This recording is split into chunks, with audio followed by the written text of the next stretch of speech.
All right. How's everybody doing today? Evening, afternoon, morning, whatever time you happen to be listening. This is the 411 Ground and Pound MMA podcast. We are your weekly look into the wide, wacky, wonderful world of mixed martial arts. My name is Robert Winfrey, and I am your host, per usual. Thank y'all for listening. I know we're in a little bit of a down period right now on UFC content. Man, that company is holding some of this stuff together with duct tape and chewing gum, and they don't care if they have to limp across the finish line as long as they hit their contractually required number of events put on per year. They do not care how good they are. And that's becoming increasingly apparent. Doesn't mean everything they put out is bad. Let me be very clear about that.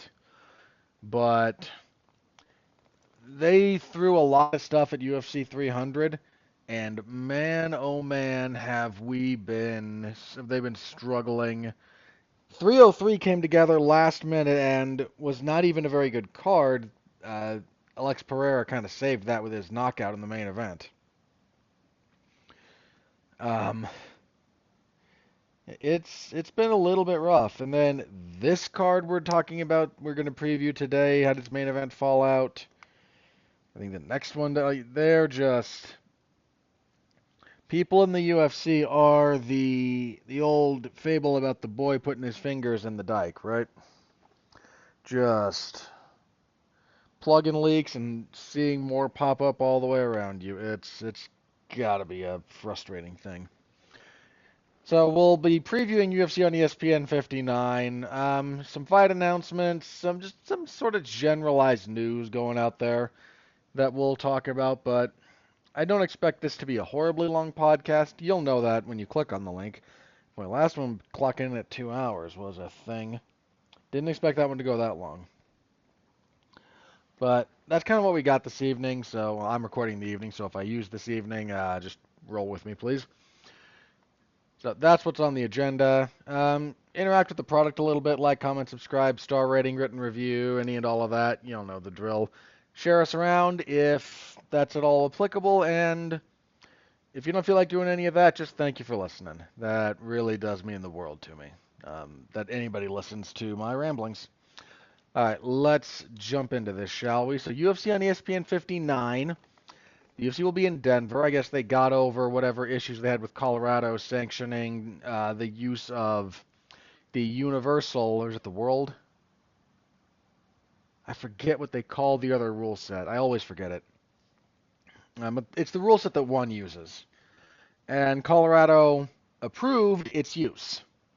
So that's why one can run events in the state, and the UFC kind of got pissy about it. Like, well, we're not coming back, and apparently they're coming back.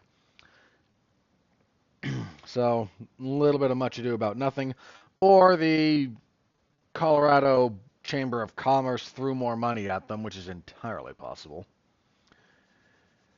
All right. They haven't been to Denver since before the pandemic, actually. The last time they were here was really good fight between the Korean Zombie and Yair Rodriguez. Last second knockout by Yair. Crazy knockout in that fight. We were supposed to be headlined by Rose Namajunas and Macy Barber. Macy Barber she detailed it in some social media posts. She's just dealing with illness issues.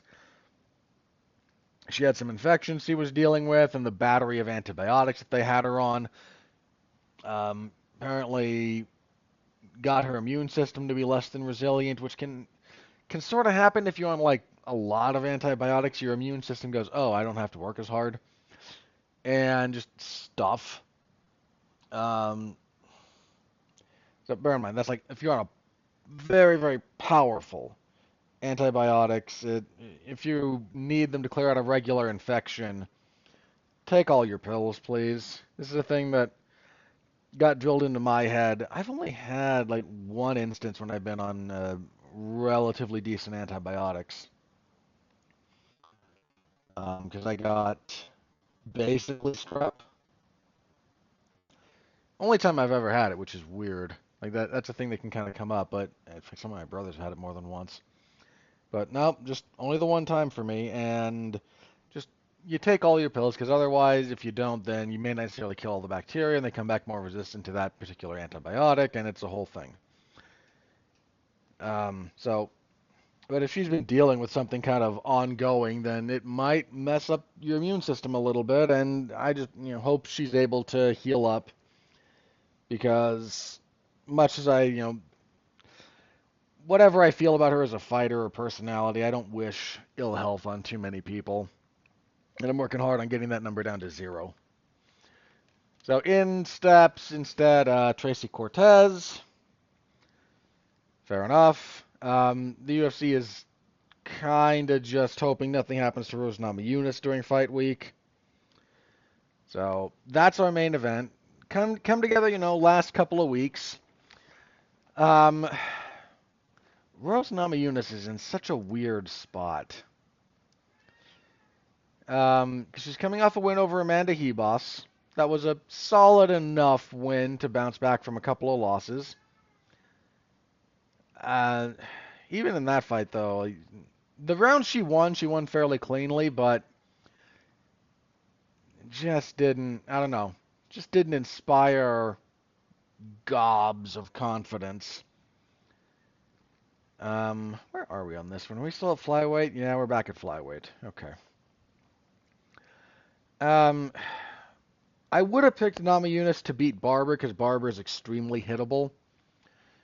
And there's elements of her striking, especially her striking defense and her entries, that are the kind of thing that Namajunas typically just devours. Cortez, on a 11-fight overall winning streak. She's been out of action since September of last year, so not too long.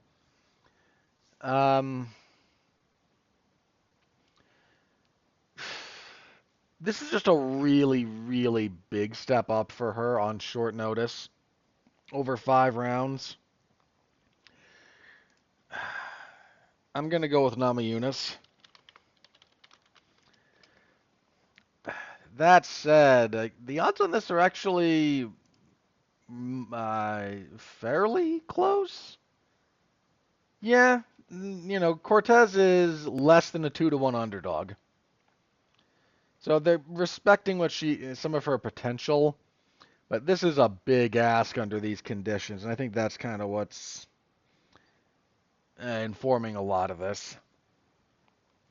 But Namajunas, that woman's career trajectory is the weirdest. It's among the weirdest you'll find in combat sports. I'm not going to call it the weirdest, but you look at pretty much all of them. Finding somebody who is up and down and baffling performance, followed by brilliant performance, followed by baffling performance, or a spectacular win and then kind of scrapes by in the rematch, is all kinds of stuff like that going on with her, and it is very weird. Very weird. I'm okay picking her here. I would have picked her to beat Barber as well. I already mentioned that. So I don't really have a problem continuing to lean her direction on a replacement opponent, but I don't think it's wrong to acknowledge the chances that Cortez has here. Namajunas is a good grappler, but doesn't use it a whole lot. Her takedown game, she can get them, but she's not a real dedicated wrestler. She'll shoot that. She does kind of the T.J. Dillashaw. He's not the only one who does it, but he's a very prominent example. Shoots, kind of tries to wrap the waist or wrap both legs in theory, but if only one, then only one. And then the outside leg steps deep around the back legs and kind of tries to trip them up. As previously mentioned, T.J. Dillashaw, that's one of his favorite takedowns, or one of the ones he uses a lot, if you want to see it in action. Namajunas does it a fair bit too. One of the nice things about that takedown, it doesn't necessarily lend itself to prolonged scrambles. Either you hit that or you don't. And if you do, you can secure top position without too much difficulty because you can kind of land in half guard, sort of depending on what their back leg is, what one of their legs is doing. Or you can completely turn the corner and get into side control. But if you can't finish it, you wind up a little bit on your knees, but it's kind of rare that they're able to necessarily get both underhooks.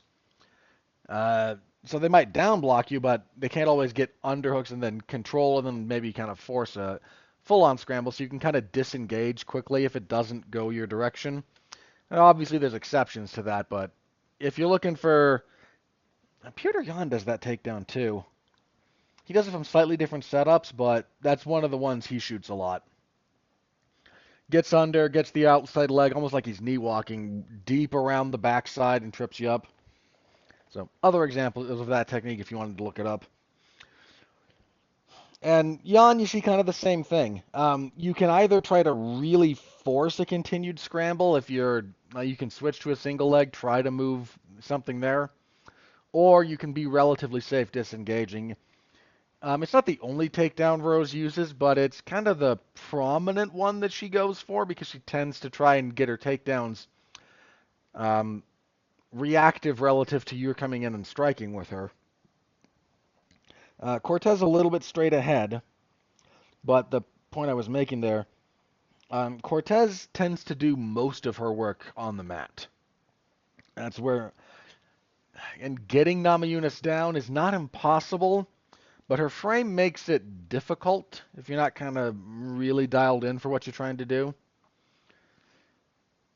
But if they do spend a lot of time on the mat, don't be shocked if Cortez is the one that comes out on top of those scenarios. But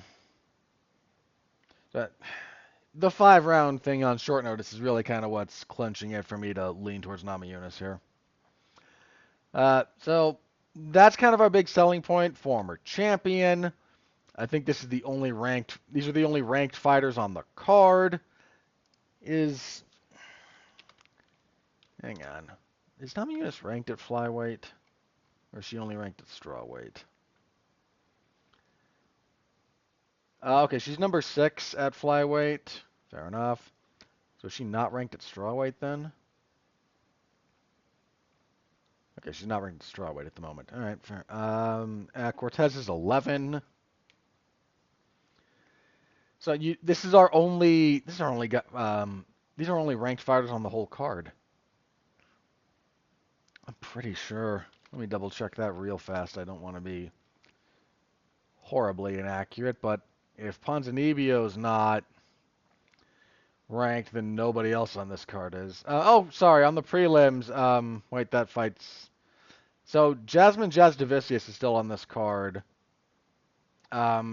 She's listed here on the UFC as fighting Viviane Araujo at number 10. That is no longer the case, so that needs to be updated. Okay, so we have 3 ranked fighters on this entire card. And I don't even think we have a full bout order for this thing. Yeah, we'll get to all of that. This card has had some setbacks.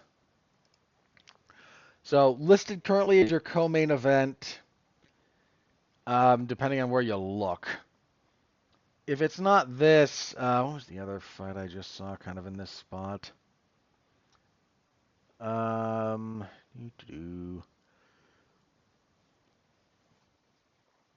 the UFC's website really that out of date? Hang on. I need to. Okay, they're still listing. Yeah, the UFC's website currently lists the co-main event is Drew Dober and Mike Davis. That fight's not happening. Davis fell out. Drew Dober is now facing Jean Silva, who fought at 303. So that's out. Yeah, the UFC's website is woefully out of date. Okay. I am not trusting that with the bout. So there's a bunch of these I don't know the actual bout order for. So my apologies if this is out of order. I'm going to go with what we have on the wiki, and then we'll get to the announced bouts after that, and the chips will fall where they may. Hopefully it's not too far out of alignment. All right.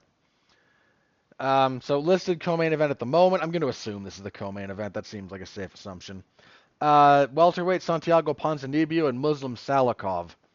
This is not a bad fight, believe it or not. Ponzinibbio, I thought very highly of for a long time. Unfortunately, bit of a rough patch recently. 1-3 in his last four, just 2-4 in his last six. Lost, got knocked out by Li Jingliang to end a really long winning streak for him. That was a really unfortunate loss. Rebounded by beating Miguel Baeza, then dropped a split decision to Jeff Neal. I thought Jeff Neal won. Lost a split decision to Michel Pereira. I can't remember how I felt about that one. I want to say there was one of those two that I might have thought Ponzinibbio won, but don't quote me. I have to go back and double check my coverage. Beats Alex Morono. Has a tough couple of rounds, but Morono fades in the third, and Ponzinibbio was able to come on. And then most recently, Kevin Holland knocked him out in the third round of their fight. Whereas Salikov, older guy, 40, 1-3 in his last four, lost to Li Jingliang, beat Andre Fialho, but then lost to Nicholas Dalby and Randy Brown.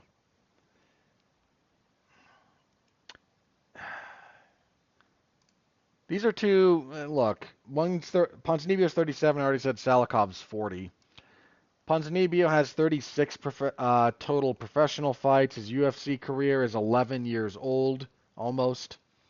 He debuted, and he lost to Ryan LaFleur. There's a name I haven't thought of in a long time. But that was November of 13, was his UFC debut. So he's coming up on 11 years in the UFC. And that dude has fought. Ryan LaFleur was, again, he kind of washed out. He had some health issues, if memory serves. But was a pretty strong wrestler. Then Wendell Oliveira. Then he beat Sean Strickland. Lost to Lorenz Larkin. Went on a good winning streak. Andreas Stahl, Court McGee, Zach Cummings, Nordine Taleb, Gunnar Nelson, Mike Perry, and Neil Magny. And then after that, it's the loss to Li Jingliang, and I already talked about those other fights. That dude has not had a lot of easy fights. And that stretch from 15 to 18, he was a very avoided fighter. They spent a long time trying to get him a fight with Robbie Lawler. His big problem was he lost a lot of time. The Neil Magny win was November of 18, and then he didn't fight again until January of 21. So between COVID and I think he had a knee injury around that same time, and then a couple of fights that just fell through last minute and stuff, and he lost a chunk of time. And on the other side, we got Salikov, who in addition to being 40, has 24 fights. This will be number 25. These are both guys with some miles on them. Logically, this should be Ponzinibbio. Let me start there. Logically, this is Ponzi. His chin's a little bit questionable at this point, and Salikov can still catch him. I'm gonna go with Ponzinibbio. Not by a lot.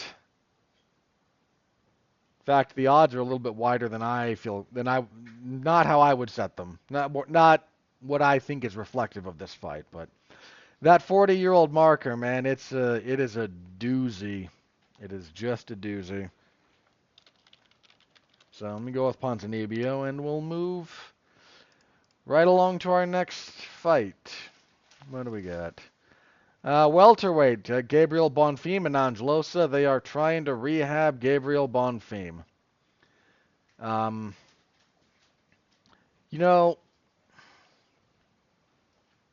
me get to this one. There's a fight I'm fairly certain is going to be on the main card. I don't know where it'll fall relative to this one and versus it, but let me do this one first, and then we'll deal with the next one after that. So Gabriel Bonfim, 15-1.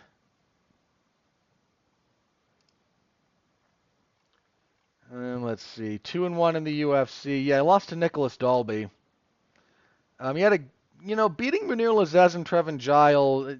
People did the fraud check thing after he lost to Dalby. Respectfully, no. Dalby's a very tough out. And yeah, he wasn't quite ready for that. Oh no, doesn't make him. People use fraud check way too liberally. Losa 10-3. I think he's 0-2 in the UFC, 1-2. 2-1 with a no contest. Coming off of, the no contest with Brian Battle. Eye poke related incident. Um, I'm not trying to dismiss Angelos' chances of winning this fight. I don't think he's a bum. I do think the UFC is trying to rehab Bonfim, or his manager is trying to rehab him. The UFC is accommodating that, whatever. This feels like a Bonfim win. Let me jump to this one because I'm fairly certain this will be on the card, on the main card. Lightweights, Drew Dober and then Jean Silva. Now, Jean Silva, normally a featherweight. Missed weight when he fought at 303. Got a knockout over Charles Jourdain. Drew, this is actually a... I don't hate this fight. These two are going to throw hands. Dober with a ridiculous chin. He's been cracked very rarely. In fact, I think it's Matt Frivola, the only guy in like a long time who got him out of there with strikes.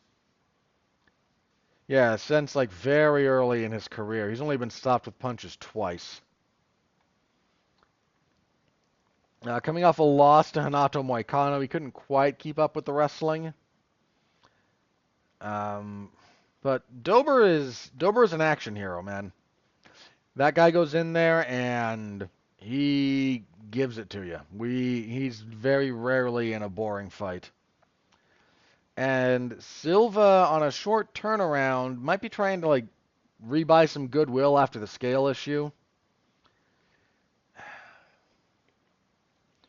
Moving up in weight on short notice can be difficult. I wonder how cracked Dober has become recently. Because that dude, it's not that his defense is non-existent. That would be way too oversimplifying. But he does have, part of his defense is built in the fact that he has a good chin. Silva's going to keep testing that, is my hunch.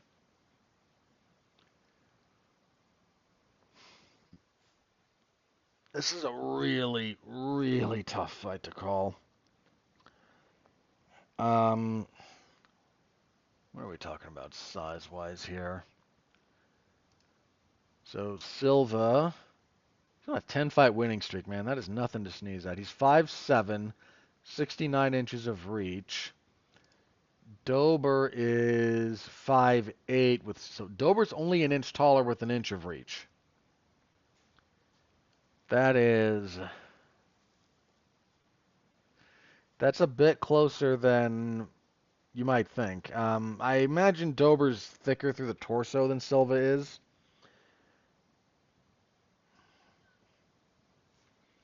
But he's not going to be a like massively bigger guy in there. That is a real tough one. I felt foolish picking against Silva when that was all said and done, but that was featherweight. Dober will accommodate Silva's style, though, but that's true. Like, these two will fight in a way that accommodates each other. And that just kind of leads me to go with, whose chin is in a better spot and who's got a better delivery system for their offense. And that's a really tough call. Believe it or not, that is a very tough call.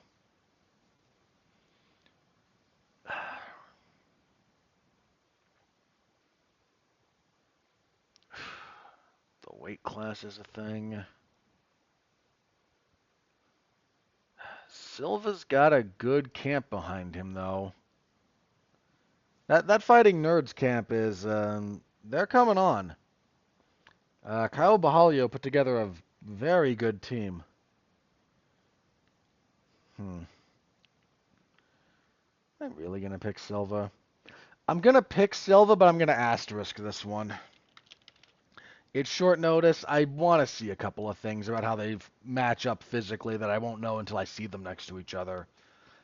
So I'm going to lean Silva at the moment, but give me an asterisk there. Let me swap that around if I feel so inclined. But that's actually, circle that one. That has all on paper. That's some fireworks. That's a slugfest. All right, moving on. Featherweight: Julian Erosa and Christian Rodriguez. Boy, Aros is another one of those guys who has been a little bit all over the place. He's got 40 fights. Actually, went on a good winning streak not that long ago, but recently has struggled. He had a nice guillotine on Ricardo Ramos his last time out. But man, Fernando Padilla stopped him pretty brutally. Ditto Alex Caceres. How old is he? He's only 34. Gee, he's only 34 with 40 fights. Man, and he's taken some damage along that path. Christian Rodriguez, I think the UFC is still annoyed with. He is 11-1, 4-fight winning streak. He missed weight twice. Coming off a split decision win over Isaac Dulgarian, I kind of thought Dulgarian won that. But yeah, he missed weight when he beat Raul Rosas. He missed weight when he beat Cameron Simon. So he's being forced up here to featherweight, and frankly, you miss weight twice, you should be moving up. His last fight, the Dulgarian one, was that at bantamweight or was that at featherweight? I gotta double check that. It was on a less than thrilling card. That was featherweight. Okay, so he's not moving up for the first time here, but trying to settle into his weight class. It's a tough thing to ask against Arosa. I'm kind of feeling Rodriguez. Arosa's just a little bit inconsistent. And that lack of consistency is kind of a problem. Let me go with Rodriguez. Let me go with Rodriguez there. Okay. Next up at middleweight, Abdul Razak Al Hassan and Cody Brundage. Okay. Mr. Al Hassan. Let's see. He's coming off of a loss to Joe Pyfer. He got arm triangled in the second round. Getting arm triangled by Joe Pyfer's got to be one of those like big red flags. His UFC career in general has been weird. He's actually been in the UFC for quite a while. Came into the UFC in 16. Beat Charlie Ward, lost to Omari Akhmedov, beat Saba Hamasi twice, beat Nico Price. We've got a 3-fight winning streak there. Then a 3-fight losing streak where he lost to Munir Lazez, Chaos Williams, and Jacob Malkoun. Knocked out Alessio Di Chirico. Lost to Joaquin Buckley. That fight sucked. It was a comical fight. Those guys gassed out in like a round, and then the third round was just them like flopping around on the ground at each other. It was hilarious. Knocked out Claudio Hiberio, but I don't know, man. That is a lot of up and down for Mr. Al Hassan. And Brundage, okay, he kind of got run over by Bo Nickel. And that weird win over Jacob Malkoun, that was because he got a DQ. His UFC career is all over the place, too. Good grief. So he comes in, loses to Nick Maximov. That is a loss at his age very poorly. Wins 2 over guys not in the UFC anymore. Loses 3 in a row to Mikhail Luxasia, Rodolfo Vieira, and Cedricus Dumas. Gets the weird win over Malkoun. Knocks out Zach Reese with a slam and then gets tapped by Bo Nickel. I don't know. Brundage has a fair amount of ability, but he's chinny. And Al Hassan has power, but no cardio to speak of. I don't know about this one, guys. What do the odds have on this one? The odds are actually with Al Hassan. I'll respect it. I'll respect it. He might just get wrestle humped to death. That's a very real possibility. But I don't know, man. Picking Cody Brundage to win just always feels weird. Very weird. So let me go with Al Hassan there. Okay. That's what we have for the main card at the moment, presumably. There's a few of these fights we don't know the full bout order for, so any of these that I talk about later, that end up on the main card, well, just that's where they're going to end up. But on the prelims, we know we have Luana Santos and Maria Agapova. Agapova on the wrong end of one of the most hilarious bad odds settings of all time when she lost to Shana Dobson.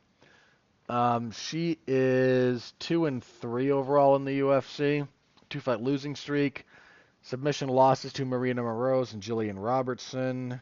That's the current losing streak there. Santos, quick look here.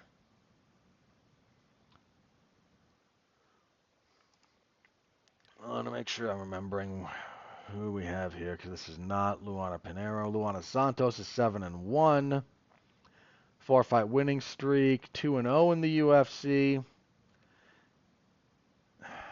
Yeah, Santos feels fairly safe here. Agapova's also just, if you can get that woman down, her ground game is not up to snuff at the moment. At least last time we saw, just not quite where it needs to be. Okay. And we have at middleweight, Andre Petrosky and Josh Fremd. Who the hell knows? Petrosky is one of those guys that they clearly wanted to be pretty good coming out of the Ultimate Fighter, but he is not very good. And I tend to think poorly of people who sport the hammer and sickle because I view that the same way I view the swastika, more or less. Petrosky, 2-fight losing streak to Michel Pereira and Jacob Malkoun. I kind of thought he lost that. I shouldn't say that. I know why he won the Gerald Meerschaert fight, even if I kind of disagreed with it. He got a few of those earlier wins in his career that were just a little weird. Wellington Turman actually gave him problems. And then Meerschaert exposed a lot of the stuff with his game, and then Pereira ran him over. Malkoun did a number on him.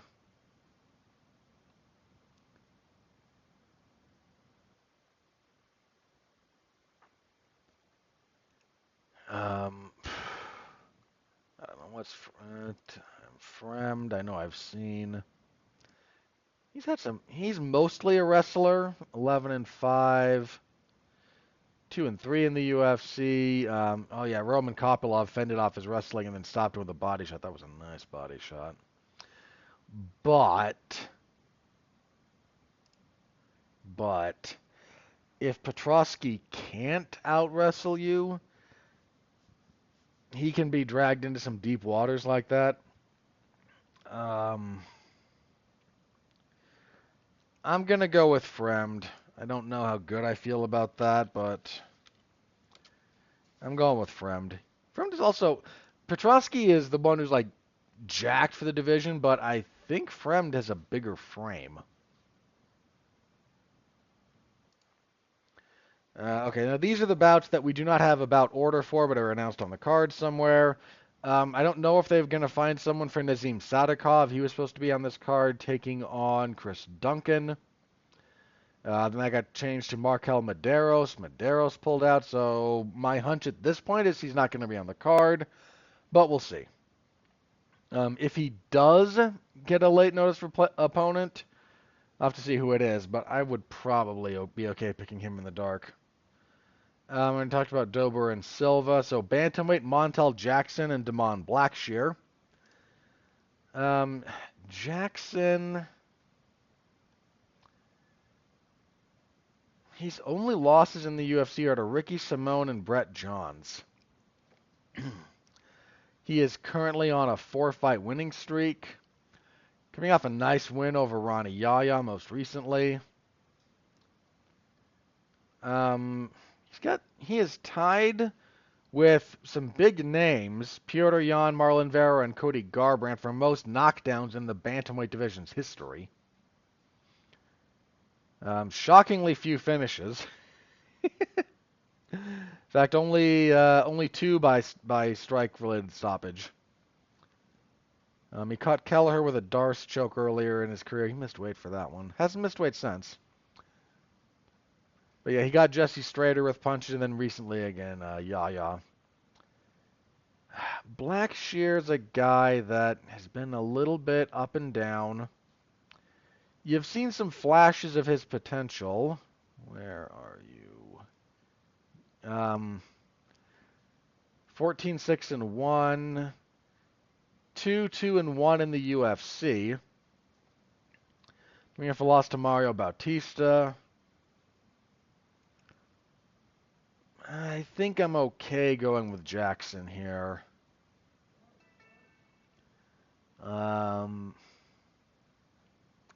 Yeah, let me lean towards Jackson a little bit. That's not a lot. Not going to be shocked if Blackshear wins, but I'm okay with that one. Flyweight bout. This is actually a solid fight. Joshua Van and Charles Johnson. I've picked Johnson in the past, and I still think pretty highly of his abilities. The same is true of Joshua Van. Van is 10-1. What, 2-0 or 3-0 in the UFC? 8-fight winning streak. Yeah, 3-0 in the UFC. Boy, that poor guy's had a lot of fights fall out recently. Lucas Rocha, Sumadarji, Tatsuro Taira, and Tiger Ulanbekov all fell out of fights with him. But he's got power, good body shots.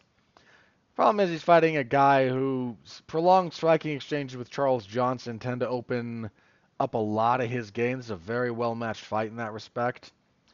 Johnson's come up on the wrong end of some decisions that, at least a couple of them, I thought he should have won. 15-6 overall, currently on a 2-fight winning streak, 4-4 in the UFC. What was the fight I thought he should have won? Estevam he had a real shot at doing, and that was pretty clearly 2-1, but he had a shot to get that out of there in the third and wasn't quite able to find it. I think the Cody Durden fight, Ode Osborne I thought he should have won, I seem to recall. But most recently, Azat Maksum and then Jake Hadley. Both of them by decision. His only finish in the UFC is over Jimmy Flick, who has one of the worst chins in the sport. Not the worst, but he's got to be up there.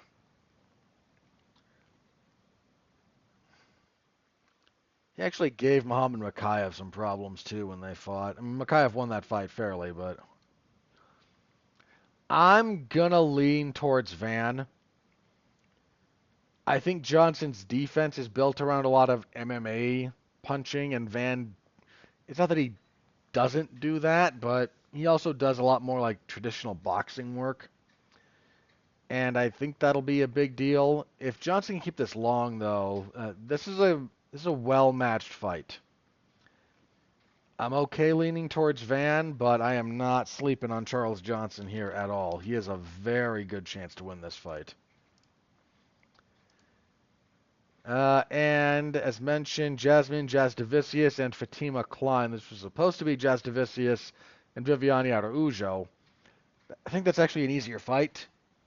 Araujo, good, but higher ranked, so there was something to win there. And Araujo, make sure I'm remembering this properly. Yeah, she's been a bit up and down.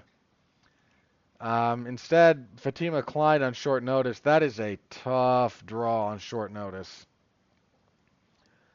For those of you maybe unfamiliar, hang on. Klein is 6-0. This is her UFC debut.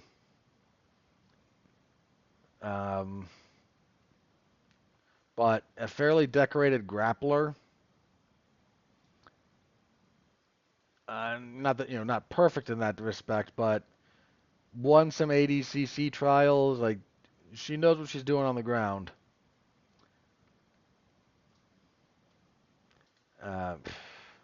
That's a tough draw on short notice. 4-0 in Invicta. I think she's an Invicta champion. I know she was a Cage Fury champion, so that's a real tough draw. Jasdavicius, again, 10-3, 4-2 in the UFC. Beat Priscilla Cachoeira, which I don't rate very highly because Cachoeira sucks and shouldn't be in the UFC. Lost to Tracy Cortez. I am sorely tempted to pick Klein here, believe it or not.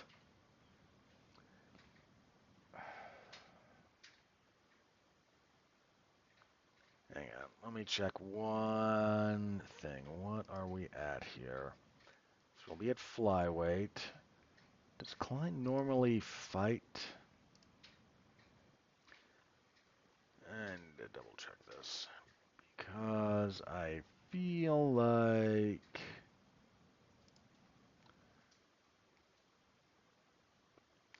Yeah, Klein is normally a strawweight, so that's... And Jasdovicius is a long and fairly big flyweight. The grappling is still an issue. But that size difference, I mean... Klein is... Let's just put this in paper. Klein is 5'6". She's not small. 67.5 inches of reach. Jasdovicius... No, they're actually not that far apart. Jasdovicius is 5'7". Okay. So Jasdovicius will be the physically stronger in general. She's put on some muscle recently. The last couple of fights. That's not as big a difference in the size as I thought. I am actually going to lean towards Klein. Let me asterisk this one. I need to see... I want to see them next to each other, too. There's a few of those. But I'm going to lean towards Klein. Jasdovicius does a lot of clinching, and if you can get away from that and make it like actual scrambles on the mat and whatnot, that's where she can get kind of messed up. All right, but that is the card.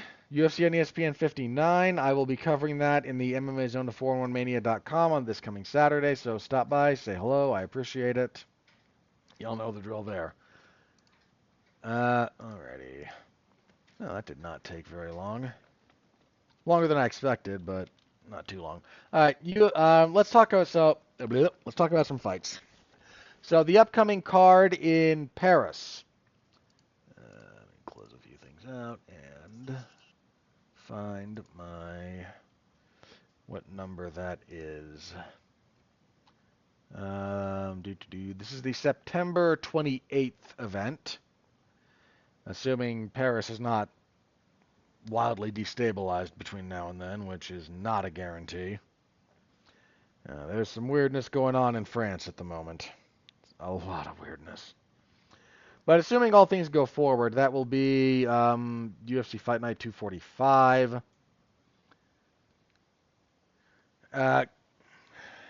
We don't have a lot known for this. Only 3 fights at the moment.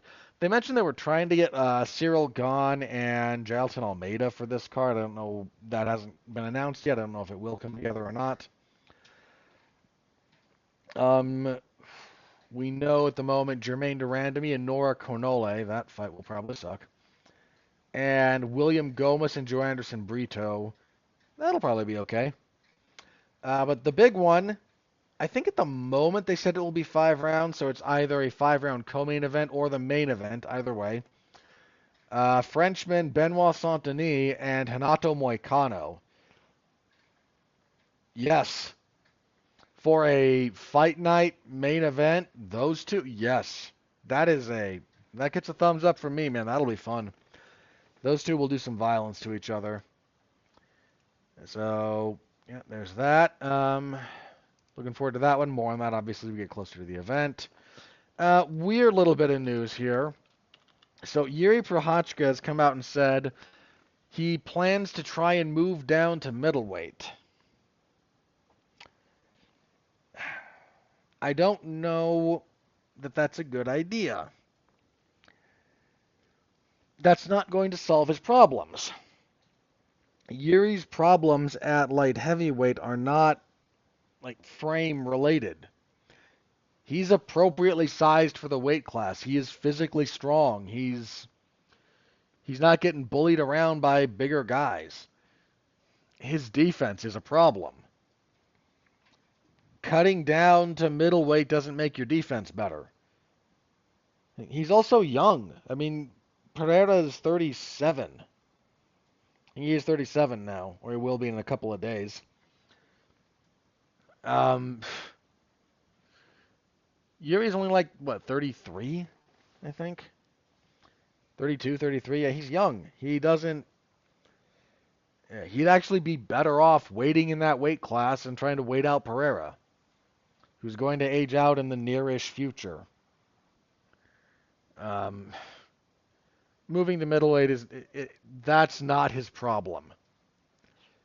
There are fundamental problems. He has fundamental issues that he has to address, mostly related to his defense. That's the big one. And a weight class doesn't fix that one.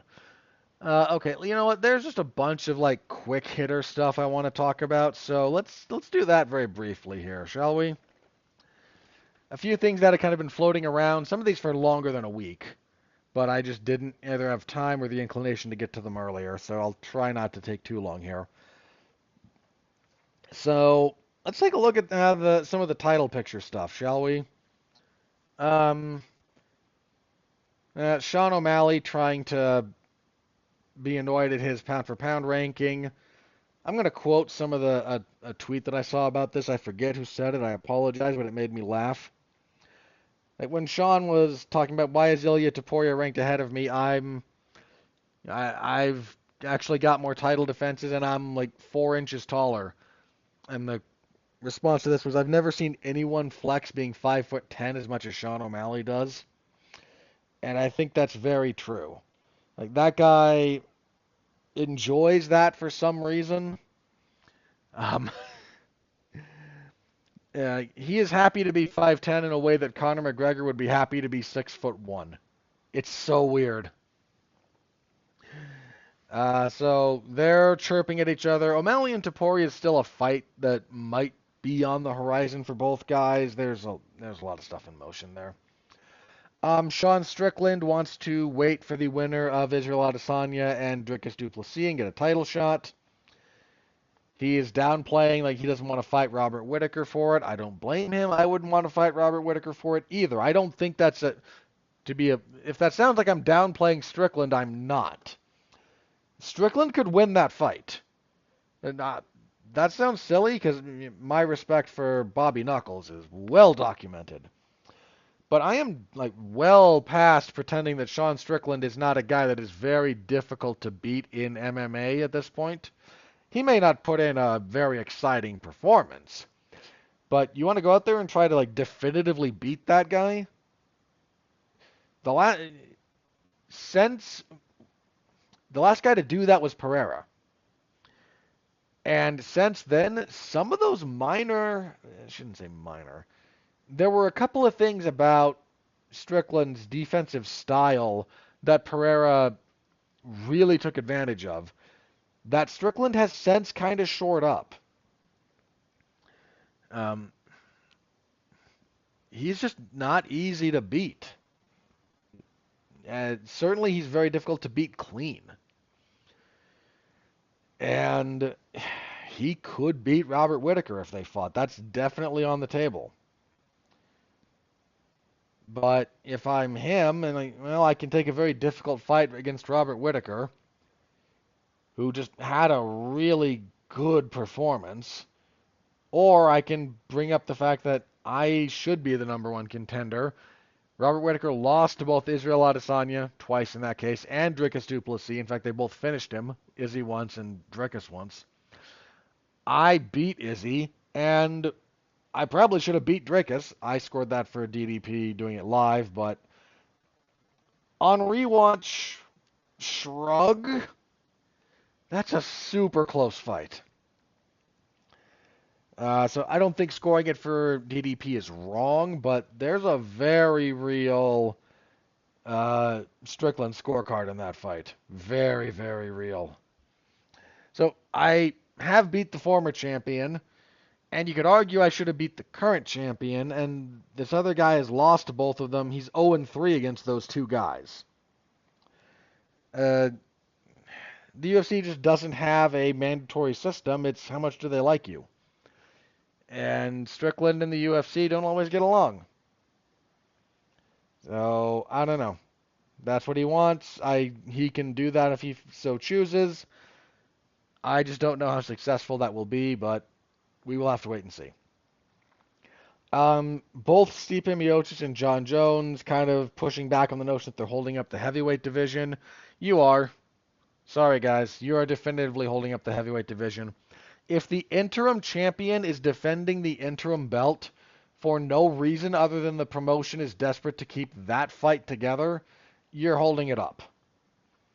I mean, Stipe is like, yeah, the interim champ's fighting, so who's getting hurt? The interim champion that should be fighting for the undisputed championship. Like, Tom Aspinall is getting overlooked here. It's sad. It shouldn't happen, but here we are because the relevant parties are just married to this bizarre idea that sometime late in 2024, the UFC fans are still going to want to watch Stipe Miocic versus John Jones. Ugh. Look, man, you guys just want a big cash out for a couple of guys, and I don't blame John. I don't blame Stipe. Like, hey, you're presented with this option. You can fight Tom Aspinall. Good grief, no. Or we can wait longer and you'll get a slightly bigger fight that's significantly easier. Or if you're Stipe, get a shot at the belt. Like, I understand how the incentive structures are in play, but understand that you are kind of log jamming the top of this division and you are preventing it from moving on. It really should be moving on. Okay, so we had some weirdness from Michael Chandler. Which is not new, but he came out and said, I've been offered a title fight with Makhachev at the Sphere, but I'm waiting for Conor, and it's weird. That's weird, and some people kind of jumped on him like, you can't put a price on being a world champion, and what about athletic glory? And the athletic glory is nice, but the money's why we do this, guys. The money is why you do this. That's the underpinning. That's it. Why are you taking head trauma? You are ruining the quality of your life later. You are taking time away from your family. You are destroying your body in training. You are rattling your brain all the time for the money. Full stop. It's weird that he's just talking about some of this stuff. I don't even know if it's true.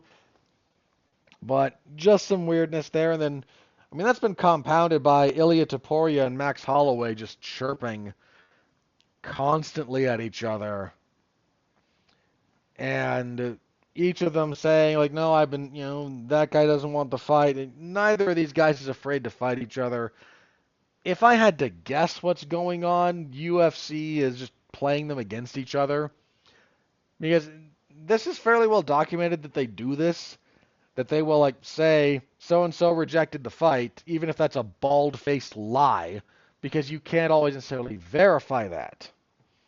And it's entirely possible that that pot's getting stirred in that respect, and I just want that fight, man. That's one of the best fights in the sport that you can make. Topuria and Holloway, oh my yes. So the pointless chirping is ongoing in that respect. So, yeah, there's that. What was the other thing? Was there something else there on let me look at my notes. I don't have anything else listed on my just kind of odds and ends wrap up. So, yesterday there was the boxing match between Jorge Masvidal and Nate Diaz. The number of people coming out and going, these two old MMA guys put on the best boxing fight of the year, you all are just pathetic.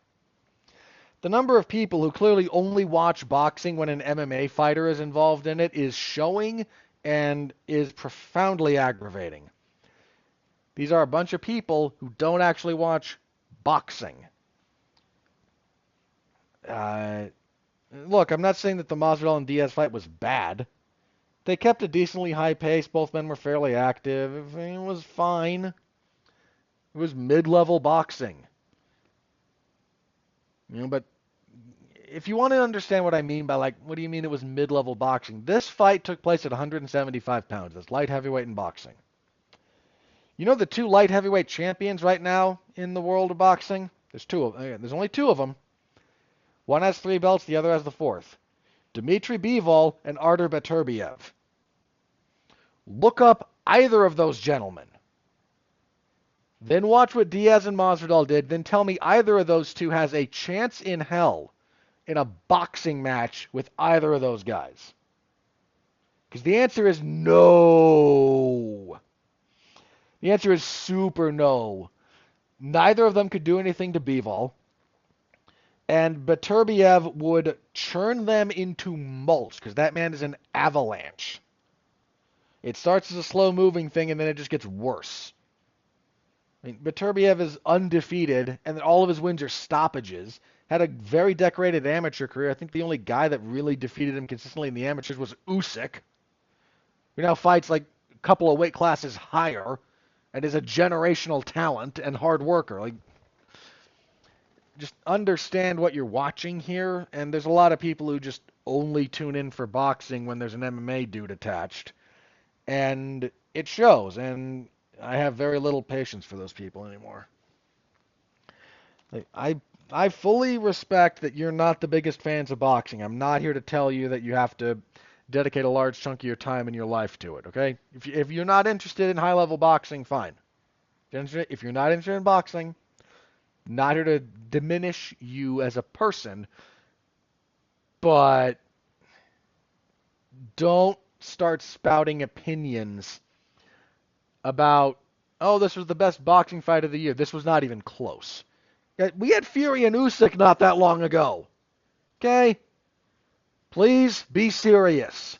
You didn't watch that fight because there's not some MMA name attached to it. Be serious, I beg of you. All right. Coming up on an hour. I might get out of here in time. All right. Let me check Twitter, see if anything crazy is broken. If not, we'll do plugs and get out of here. Nope, doesn't look like anything news over there, so plugs. Let's see. Monday, probably when you're listening to this, but if you're listening to this after Monday, then... Or if you're listening to this Monday morning, then... this evening, if you're listening to it after Monday, then go back and find this in my other podcasting duties. On Damn You Hollywood, we will be talking about Despicable Me 4. I'll be there, Mark will be there, I think Alexis will be there. Should be a good time, so we'll tackle that movie. Give it the full Damn You Hollywood treatment. You all know how that goes if you listen to that show, and you probably should. Let's see, what else? Oh, okay. I forgot to mention this earlier, but let me do it here. So one of my regular listeners, Sal, threw a comment at me, and I'm going to apologize up at front. This is not meant to be heated. Okay, there's no heat on my explanation of what I'm going to say here. But I want to get that out of the way because it might seem like I'm being like confrontational, and I'm really that is not my intent. But he brought up, if you're so worried about fighter pay, and I do think it's a thing, then why don't you join MMA Guru's like media fighter bonus thing? Couple of things about this. I'm going to save the big one for last, but one, no, I am not a journalist.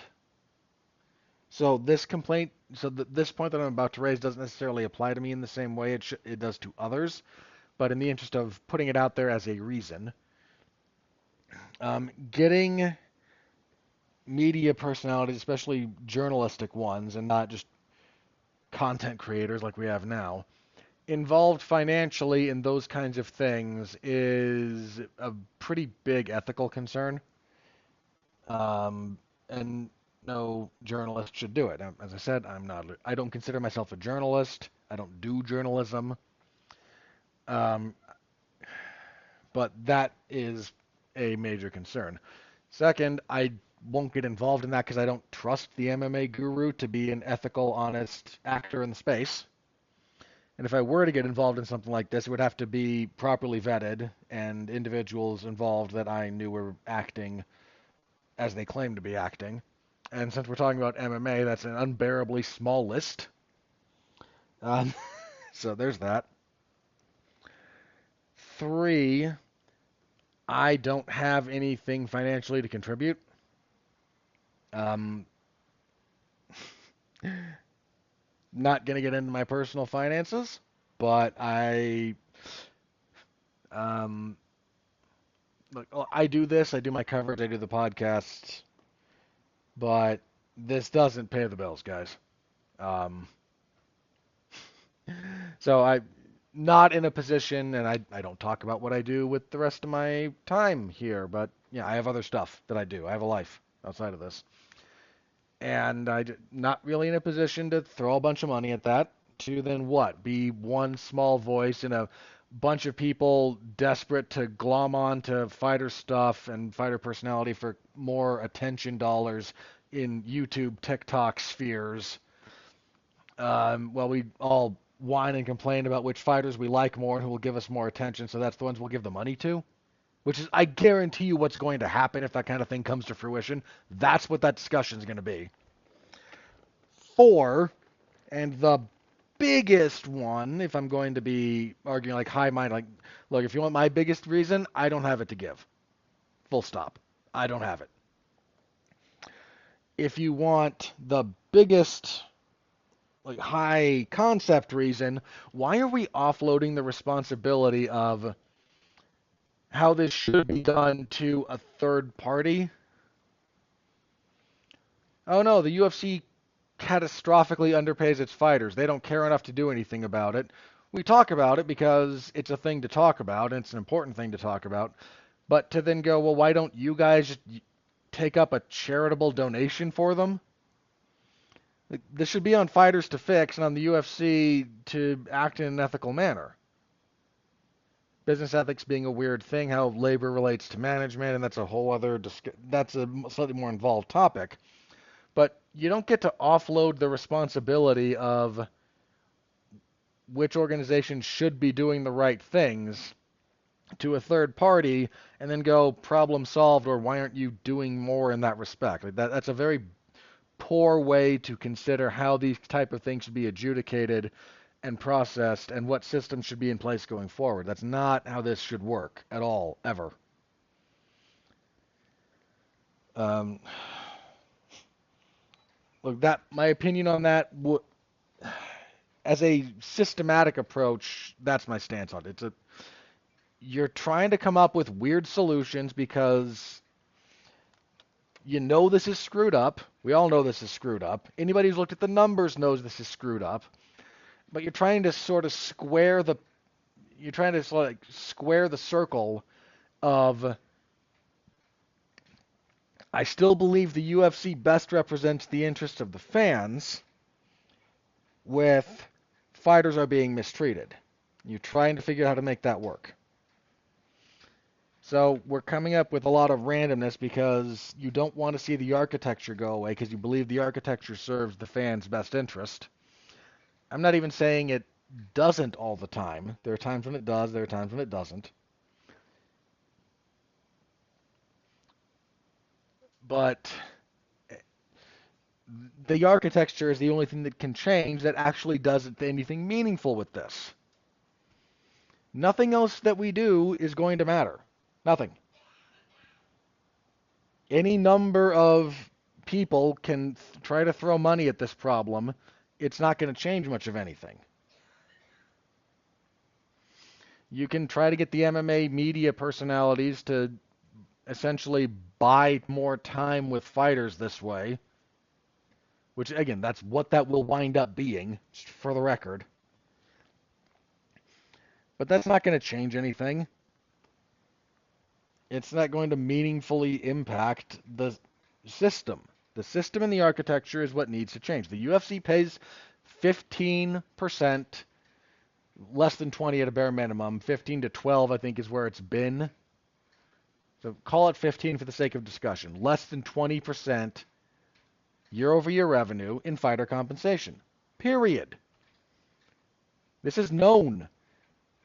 Look, Dana White can lie about this and say nobody knows what these guys make. Look, man, you're either lying when you say that, or you're admitting that your multi-billion-dollar company defrauded the federal government during discovery during a lawsuit. You're just admitting to a giant crime. Now, what's more likely, that Dana White is an idiot and is admitting to multiple felonies, or that he's lying to you to maintain the status quo? I guarantee you one of those is more likely than the other, and it's not the one with criminal liability.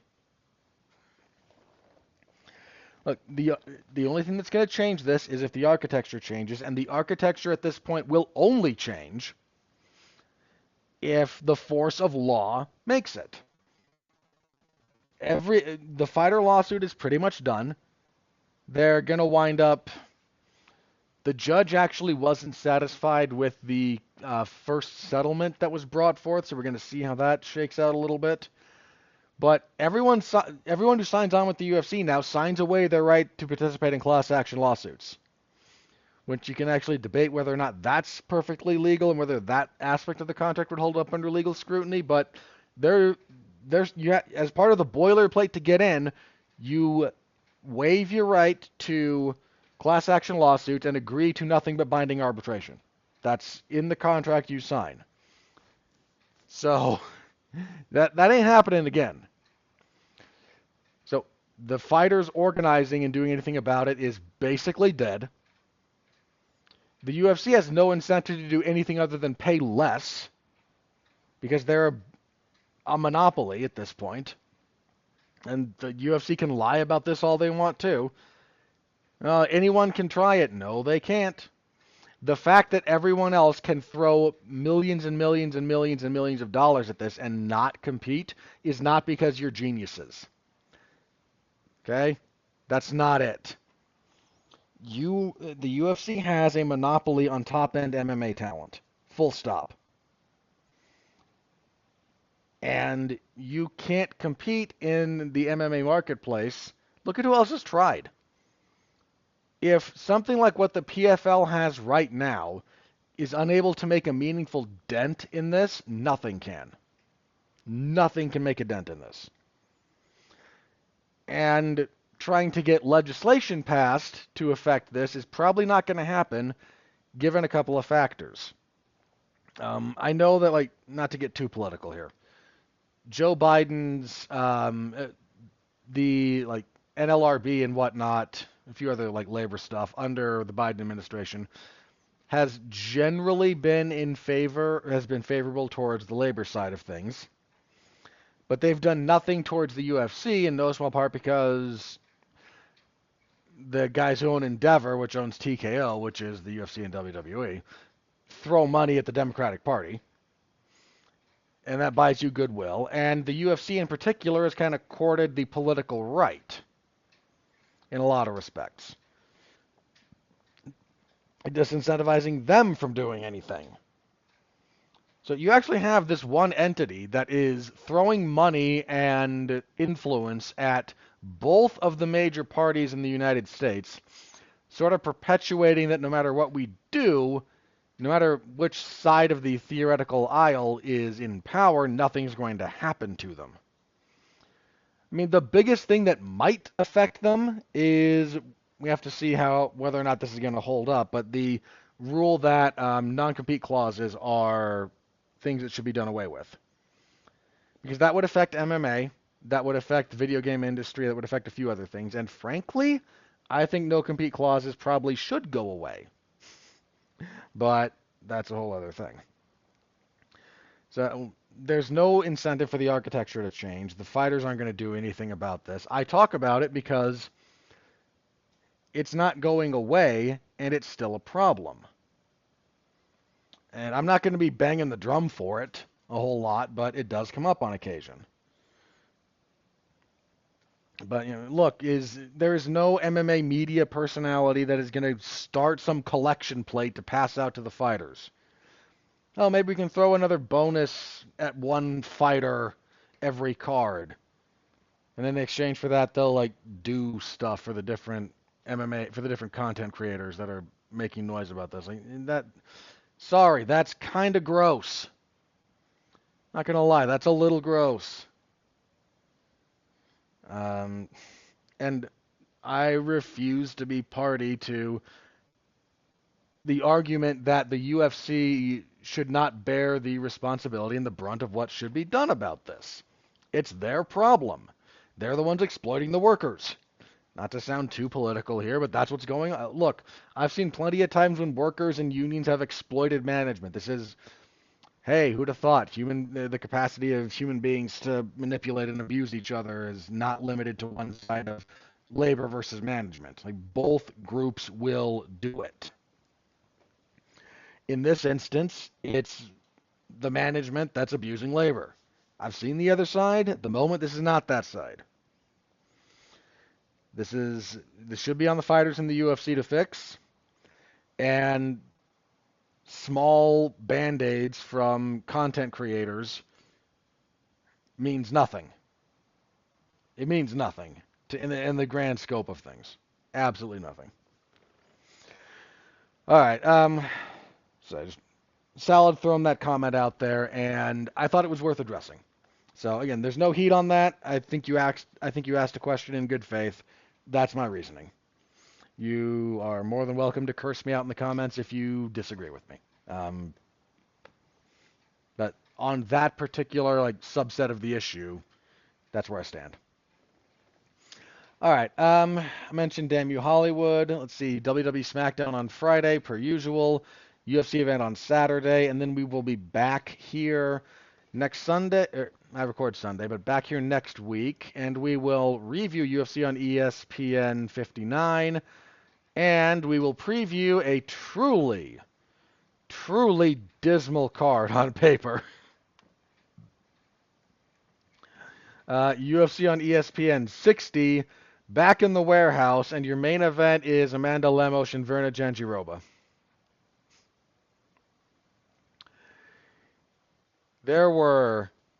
The original main event for this was Tracy Cortez and Miranda Maverick, and we were supposed to have Dan Ige and Drew Anderson Brito. That would have helped this card a lot.